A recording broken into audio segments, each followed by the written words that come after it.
never be good again. I've been nothing but a girl who really should be nothing less. Don't mess up, and don't you tell us so how you actually feel. If you do, then they'll cut you right at the heel, and it hurts. Saturday night, we're making one of my all-time favorite chicken recipes. We start off by making the marinade, which is just oil, tomato paste, spices, parsley, and lemon juice. While the chicken marinates, we're gonna prep our baby potatoes with some olive oil, salt, and pepper before adding in our chicken thighs skin side down and baking covered up at 375 for 50 minutes. Once baked, flip them so the skin side is facing up and bake for 30 more minutes until golden brown and crispy. This is one of my most popular oven recipes. Chicken and baby potatoes is such a classic and easy considering the oven does all the work. Comment chicken and I'll send you the link to the full recipe. I'm posting a recipe every We're doing alright. When we are apart, we always do the same dance.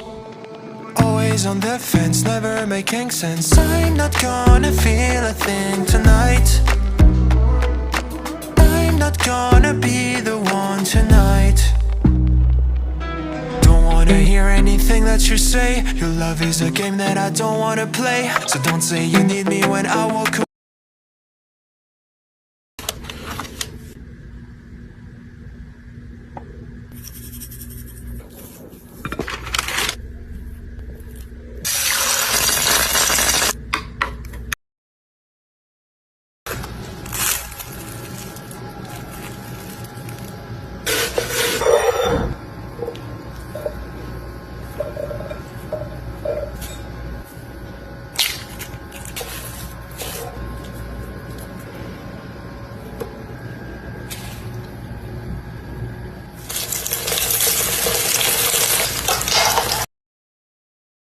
Have to make these crispy flaky cheese sticks. Just listen to that crunch. Lay out a puff pastry sheet and spread out freshly grated cheese. Fold in half and add some egg wash and more cheese. Then cut into strips and twist. Baking directions are in the caption. A light crispy appetizer that can be served by themselves or dipped in ranch. Enjoy and follow me for more.